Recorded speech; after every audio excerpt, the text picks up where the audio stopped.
Hey, everybody. Welcome to the Flipside. What is up? I am Melanie.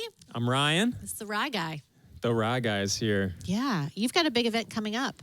I do. 19 days. 19 days. Yeah, March 4th. It's going to be wedding. It's gonna For be those exciting. of you who don't know. Now you know. Okay. So great message today. Thank you. Yeah. Way to go. Way to bring it. It's always challenging. Yeah. Jesus can bring it sometimes. Jesus. He does. Always.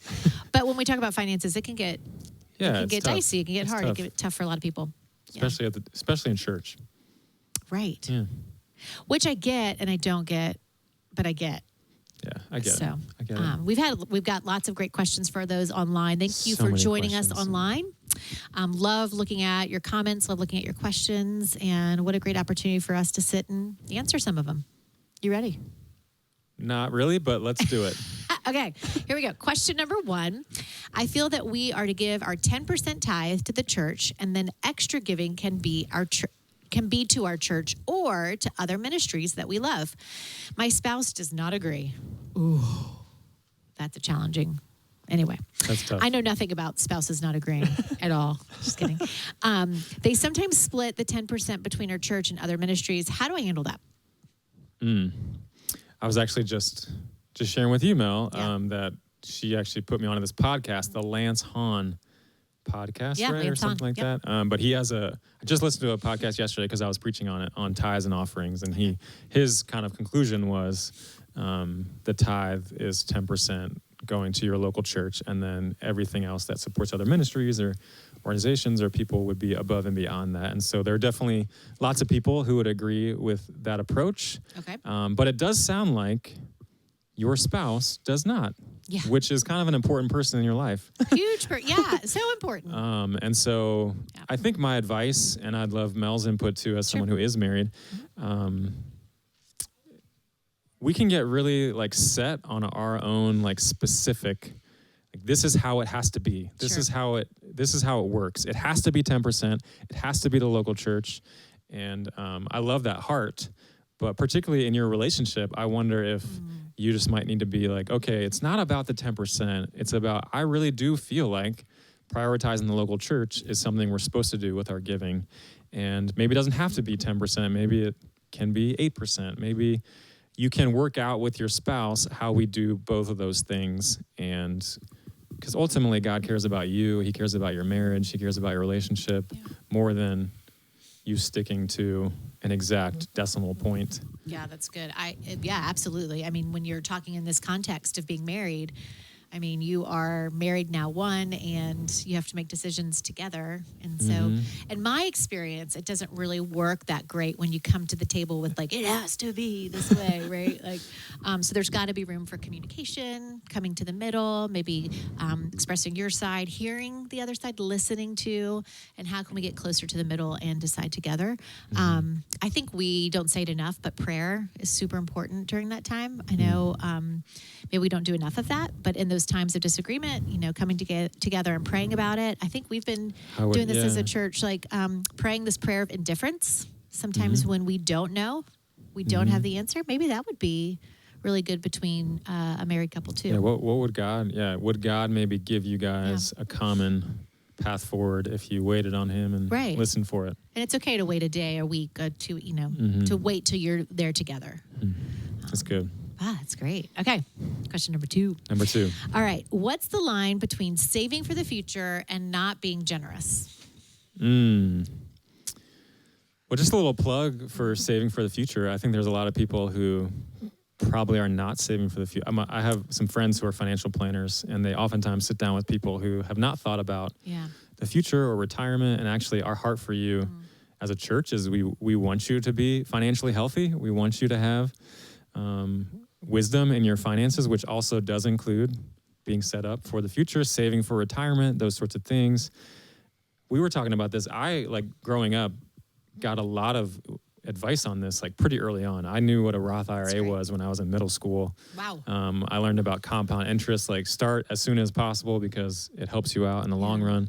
But I know not everyone does. So I would say even as we emphasize generosity in this series, and a lot of times on Sundays, I would just say, we also want you to save for the future. And it can be It can be a balance. What's that saying of it's not either or, Both and. both and? I think this is an example of that. Like, save for your future and how do you be generous? And how do you be generous? And I think doing both of those things are going to make you more intentional with your money and with your finances. And I think there could be a point, and for people like me who are savers and planners, that I am not. I could, like, maybe we have gotten to the point where we're valuing the future and we're setting ourselves up in a way that's like disproportionate to how generous we are being. And that's where God has to really put something, like, speak to your heart and remind you, hey, I'm your hope, I'm your trust, I am your security for the future. And maybe you might have to work in that direction. Like if you're giving if you're saving 50% of your income and giving 5%, like maybe God wants to like help you grow in that way. And I would say two more things. One is, hey, I hear you. It's not easy. Like, this is not an easy one topic like we talked about. And it's not easy to get through, especially, Ryan, if you're not somebody like you who had this groundwork laid for you and you had the training at a young age. And so it's something you always thought about. I was different in that way. So I look back and see lots of mistakes I made that I can make up for now. But so all that to say, it's not easy. This is not easy. Secondly, I would say, you have to be intentional and you have to plan and you have to lean in and you have to ask for help and maybe get resources. So we say it's an and both, but only when you have to really lean into it and work at it. So this is not to say that it's easy, right? Yeah. And we'd love for everyone to get to a point, like you said, where you can do both. You don't have to just choose between the two. You can do both. All right, question number 3. I've worked hard in my life to get the comfort I didn't have growing up. Why do I have to be overly generous when so many don't even try to work on their finances? Isn't that enablement? That's a tough one. Props to you for working hard and finding some sense of financial peace on the other side of what sounds like a tough upbringing. I think there's nothing wrong with working hard. There's nothing wrong with working for what you get. But yeah, I would say just looking at that motivation, why am I being generous? Why maybe it feels right now like an obligation I have to give so that other people can have things that they couldn't earn for themselves. Sure. But taking a deeper look at that motivation and why am I giving in the first place? Why is God calling me to be generous in the first place? Is it just to give to other people who aren't working, or is it for deeper reasons? Is it an act of worship? Is it an expression of gratitude for what God's done in my life? Is it a way to support God's kingdom and his church expanding? Yes, is it a way for provide for people who are needy? Of course, that's something that we do as a church. It's not all we do. But it is something we do. And maybe God will give you more opportunities to be generous to people in your life, like family members or friends. And I would just encourage you to look at that motivation. That's good. Because in those moments, if you're just going to do it begrudgingly or in a way that's like upset at them because they haven't worked as hard as you, I don't know if that's really going to make God all that happy. Well, I hear you talking about the heart. It's the heart behind it. It's not just the act of pulling money out of this account and giving. It's your heart. It's the intention. It's the why behind it. Which, if that's not right, then it makes that more challenging. Or that's good. Okay, we're just gonna keep it on. Wait, did I ask that? Yes. Okay. Number four. I just can't afford to give. I've worked and reworked my budget, and it's just not there. How can I give when I just don't have it? It's a great question. It's a good question. It's a hard place to be. Yeah. I would say you may have already done this, but if you haven't, I would invite someone into your world, maybe someone who's a little bit more mature, a little further along in their faith, and just see what they say, see what they think. Maybe it's hard oftentimes to be objective when we're looking at our own balance sheet. Yeah, money's not just money. There's an emotional attachment to money on some Right. spectrum. Yeah. And so, of course, if you feel like God is saying, hey, this is a time you need to buckle down and figure out other things, I'm not going to tell you otherwise. But at the same time, it might be helpful to have someone else look and say, hey, there's some principles here and some intentionality that actually might help you get more where you want to be if you do give right now, instead of holding off. Because I'm a firm believer that generosity is a muscle and something that you build. It's not something that you wait to use later. It's kind of like training for a half marathon. I hear you're doing one. Yes. I don't just save up all my running energy for the race day. Oh, you would be in so much pain. You gotta slowly work your way up to it. And so whether it's now or whether it's sometime in the near future, I'd encourage you to start. Yeah. Or a little versus more. Yeah.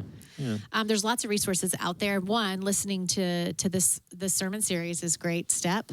You mentioned a friend or somebody that you trust, a mentor, to look at your finances. We also offer something called financial peace that you mentioned in your message, and we offer it here at the church. But if you're online looking and you're not anywhere near our church, you could certainly look online. Financial peace. There's lots of information. It's well known. It's offered all over the country. All the world. And it does just that. It has you look at your budget, what you're spending, how you're spending, and then looks at resetting what you're saying. Gives you some help to look at that. I really love this phrase, zero-based budgeting. Zero-based budgeting. At Financial Peace. Wow. Have you been to Financial Peace? Okay.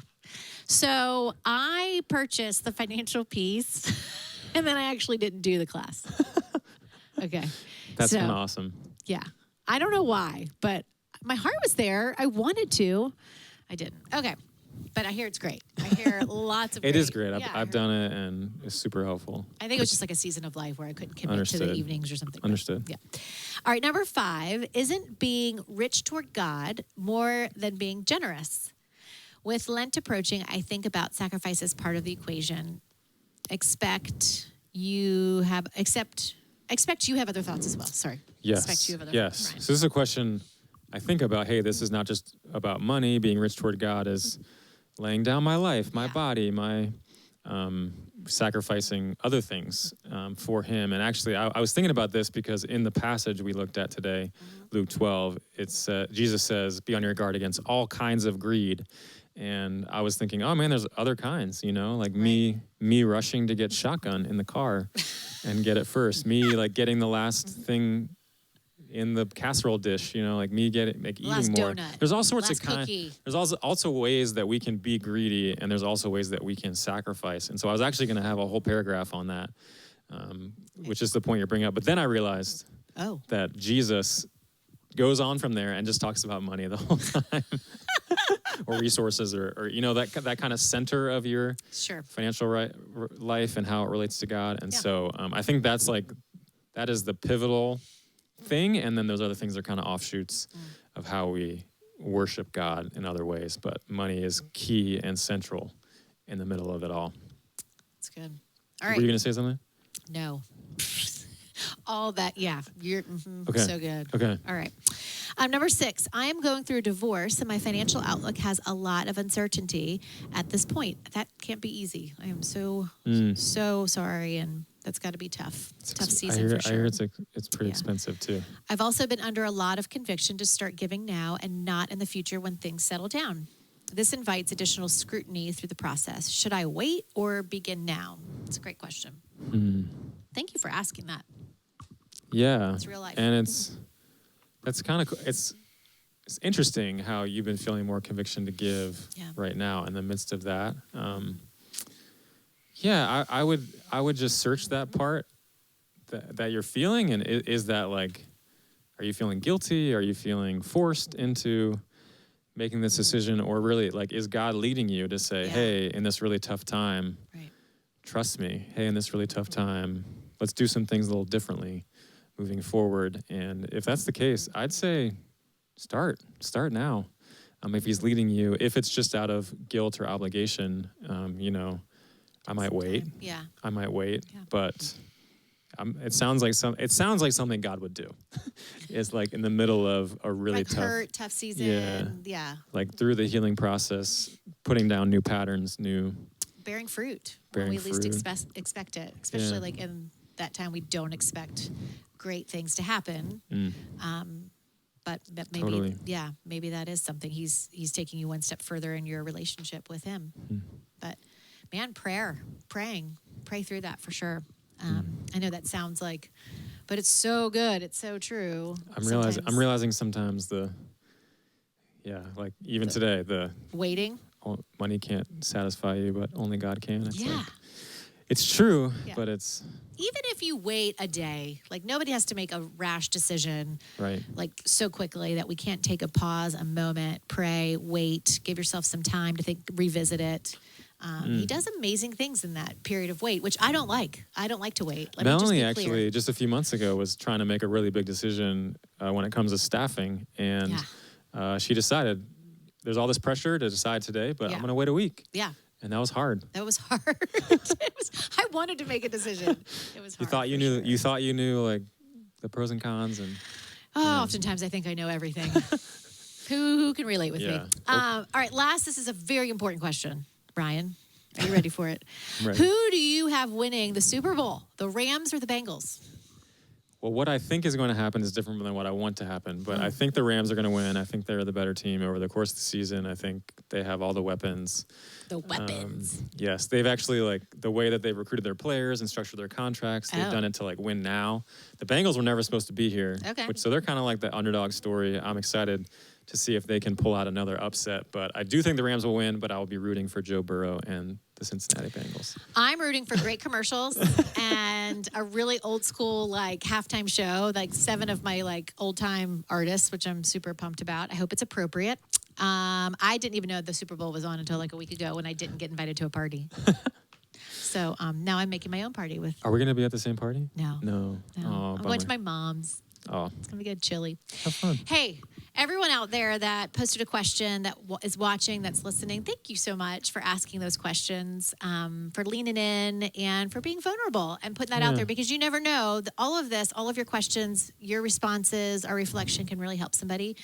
And that's just so great to know that we can do that. So fun to interact. And if you want to, we do this throughout the week. If you want to interact with us on social media, Instagram, GraceBible.Church, GFam, we have a Facebook group where you can chat, meet other people. Yeah. We'd love to stay in touch with you and just make this a dialogue more and more. For sure. And, until next week, we're going to have another Q&A Flipside next week. We will see you next Sunday. Thanks for joining us, Ryan. Peace. Thanks for joining. See you on the flip side.